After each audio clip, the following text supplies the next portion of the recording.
हामीले सधैँ नमस्कार गरेर तपाईहरुको यो शासन हामीले मान्दै रहनु पर्ने, युवाहरूले सधैँ सुन्दै रहनु पर्ने, अनि राष्ट्र सेवक नेपाल प्रहरी नेपाल आर्मीहरूले सधैँ देश बिगार्नेहरूलाई सलाम गरिरहनु पर्ने, स्यालुट ठोक्नु पर्ने म चुनौती दिन चाहन्छु। यस्तो नराम्रो दिन नआओस्, हामीले देख्नु नपरोस्, ताकि कस्तो देश बेचुवालाई सलाम ठोकेर सुरक्षा दिएछु भनेर आफ्नै अंगरा छेकले गोली ठोकेर मारेको देख्नु नपरोस्, त्यो सुन्नु नपरोस्।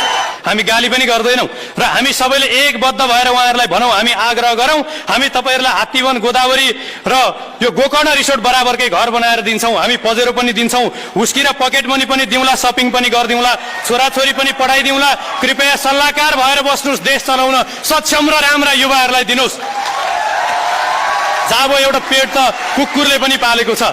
त्यसकारणले गर्दाखेरि हामीलाई परालको त्यान र ढोडको लौरो जस्तो खुट्टा भएको नेतृत्व चाहिएको होइन, चट्टान र पत्थर जस्तो, त्यो पनि रुबी पन्ना क्वार्ज र मिनरलहरू जस्तो बहुमूल्य दृढ इमानदार कर्तव्यनिष्ठ भिजनरी देशभक्त नेता चाहिएको छ। त्यसकारणले राष्ट्र निर्माण हामी सबैको दायित्व हो। राष्ट्र निर्माणका लागि नीति नियत र नेतृत्व परिवर्तन आजको सबैभन्दा पहिलो आवश्यकता हो। हामी वृद्धलाई वृद्धाश्रममा पाले जस्तो मन्त्री प्रधानमन्त्रीका कुर्सीमा राखिदिरहने, हामी सधैँ अरबमा गएर भेडा चराइरहने, यहाँ बेरोजगार भएर भौतारिरहने, यो हुन सक्दैन। हामी तपाईहरुलाई पनि गाली गर्दैनौं, नराम्रो भन्दैनौं। जे जति गर्नुभयो देशको लागि धन्यवाद, आराम गर्नुस्। देश सक्षम व्यक्तिहरूले चलाउँछन्।